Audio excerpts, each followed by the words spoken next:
Are you guys tired of sinking when we're trying to swim backstroke? Well, you're in luck. Today's video, I'm gonna deconstruct all the parts of backstroke so that you can learn to swim it with ease. Let's go!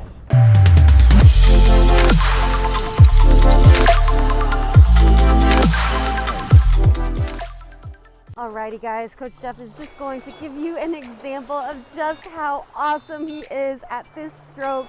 This is y'all's coach. He is absolutely amazing. Record holder at Notre Dame. Awesome. That's your coach, guys. As I am super excited about today's episode.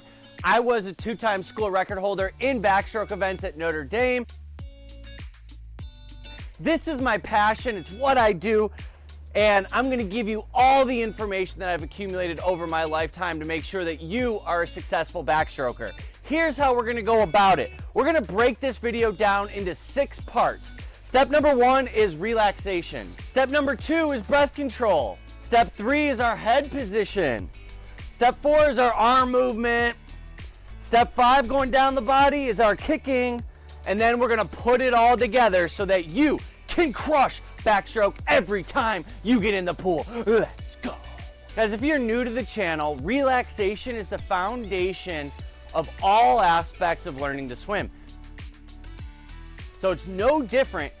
Well, it actually might be a little different when we're doing backstroke. I would argue it's even more important when we're on our back because naturally, as humans, we tend to be less comfortable on our back in the water than when we're on our front.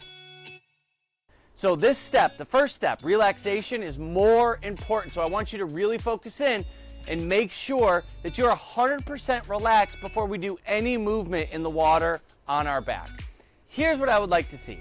If you haven't checked out our relaxation videos on meditation and breathing, check out this video right here. That'll walk you through the entire process of how all of our students go from being in a fear state to a completely relaxed state inside of our program. But the truth is, we can't outwork the water, especially when we're on our back. And so the key to this is we have to start understanding how to interact with the properties of water that are beneficial to us. We can only do that when we're 100% relaxed. So step number 2 is breath control.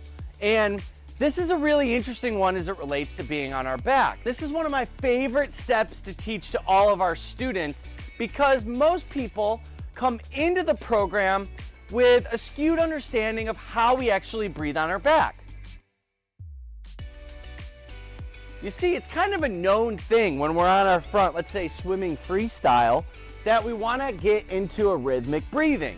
Maybe we breathe every 2 strokes, maybe we breathe every 4, but we have no idea how to apply that same concept when we're on our back because we think, oh, we're on our back, it's free, we can just breathe whenever we want. Not so fast. One of the things I highly recommend that we do is get into a pattern of how frequently we breathe based on the number of strokes that we take. Let me explain that more in the water. Best advice with breath control when we're on our back is to breathe every 4th stroke and to only exhale about 30%. Check it out. Breathe. 1, 2, 3, 4. Breathe. 1, 2, 3. But one of the biggest takeaways that I want for you inside of breath control is that we need to utilize the properties of our lungs that help us be more buoyant. We can only do that when our lungs are fully inflated. So my best recommendation to you, I can talk today, talking's easy. My best recommendation to you is that we want to do 100% inhale and only a 30% exhale when we're on our back. That'll maintain at least a 70% oxygen load inside of our lungs, which will keep us more buoyant. If we do that, you will have a much easier time staying on top of the water and we'll be able to fight the water less and work with the water more. Step 3 is head position, and this is one of the most common areas that our students need work on. Let's put it that way. The reason being is we have a tendency when we're on our back to want to look at our toes. For some reason, we like to lift our head up like this. The problem with that, when we're swimming backstroke, is that our head weighs a lot.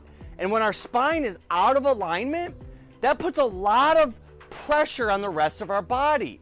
The weight distributes in the incorrect way to the remaining portion of our body, which is called swimming uphill. When we do this, we have a very, very hard time staying buoyant and on top of the water. All right, notice you guys, as soon as Jeff lifts his chin and head towards his chest, he starts to sink. But you can understand why our students do it. It's an uncomfortable feeling getting water in our ears. So one of the recommendations that I have for new students and you, if you don't like the feeling of getting water in your ears, is just go to a local drugstore and you can get wax balls that we can put inside of our ear that work as earplugs to keep the water out. Now, one of our philosophies here at Caribe Swim is that we can always use these types of things as tools or as resources to help us increase our comfort level. But my ask of you is that any tool that we don't deem essential, i.e. goggles, our bathing suits, those types of things, that I want us to get used to swimming with them at first to increase our comfort, and then try to slowly remove them out of our routine. The reason being is I don't want you to become reliant on these tools.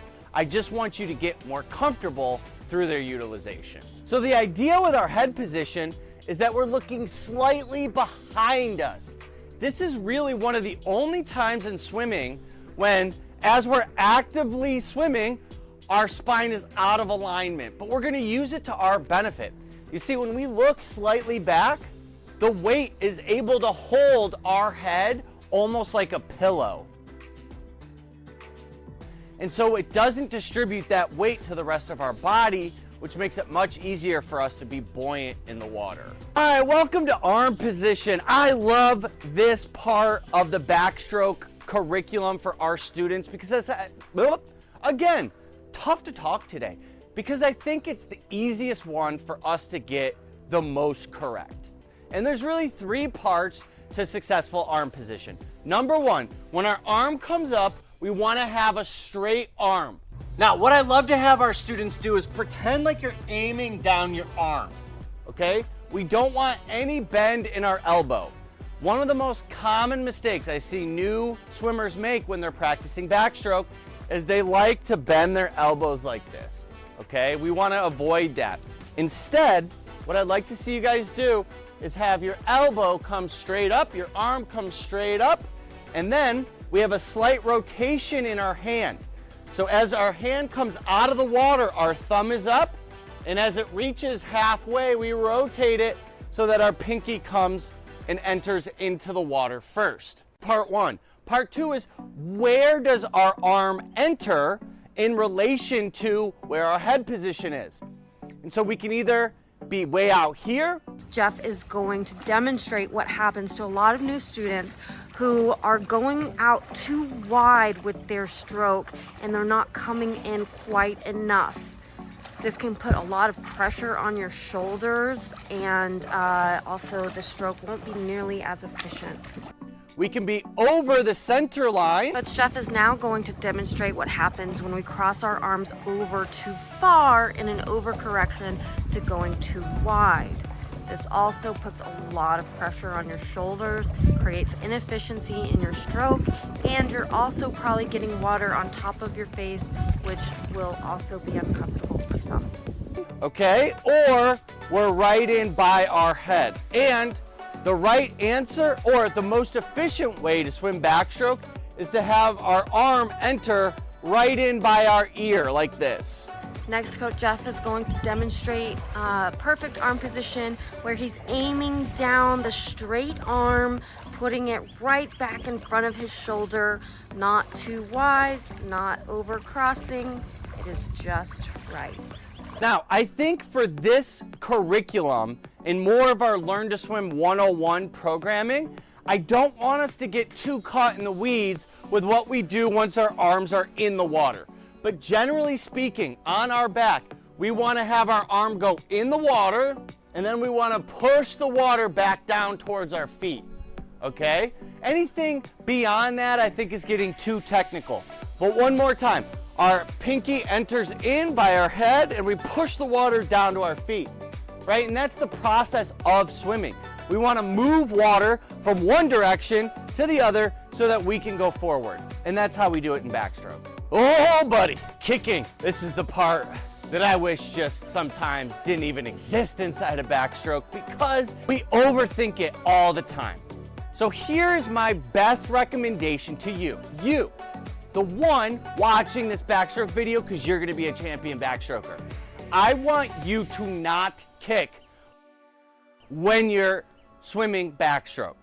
Now, I know that sounds a little crazy and kind of out there as a concept, but here's what's gonna happen. When we stop thinking about how to kick correctly, our body will naturally adjust into kicking the way that it needs to so that we're the most efficient.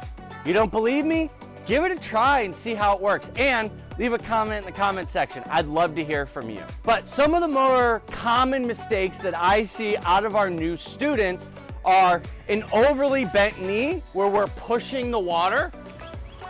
Next, what we're going to look at that Coach Steph is going to demonstrate is bent knee kicking and trying to push the water.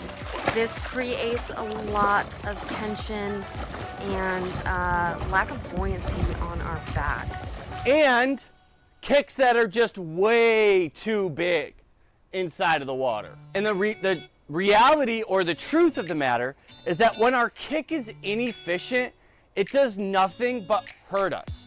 There's a number of reasons for this. One, our legs are big muscles, so they take a lot of oxygen, which means they fatigue us a lot. The other thing is it causes a lot of tension in the body when we're exerting a lot of energy in the bottom portion of our body. And so what I want you to do, once again, is just kind of set kicking to the side for now. Don't think about it so much. I would much rather you think about your relaxation, your breath control, and your arms, and then we can talk about kicking in a later video. So putting it all together, we want to start with a base of relaxation. We want to capture our breath control in a way that helps us become more buoyant. We want to have a head position that's looking slightly back. We want our arms to enter in right by our head. We want to kind of shut down our kicking. And when we do all of those things, you should be able to swim backstroke with ease. A great rule of thumb here is that swimming on our back should be an easier stroke to do over a long period of time than swimming freestyle or swimming front crawl on our stomach.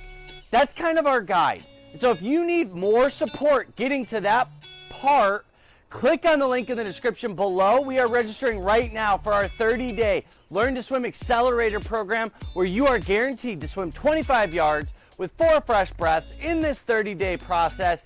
Guaranteed, or it's completely free. You might want to register now. People are coming in hot and there's not many spots left. I hope to see you guys there. Guys, thank you so much. I love doing these videos on YouTube. I want to hear from you. How are these doing for you? How are they helping in your Learn to Swim process? What do you want to see more of?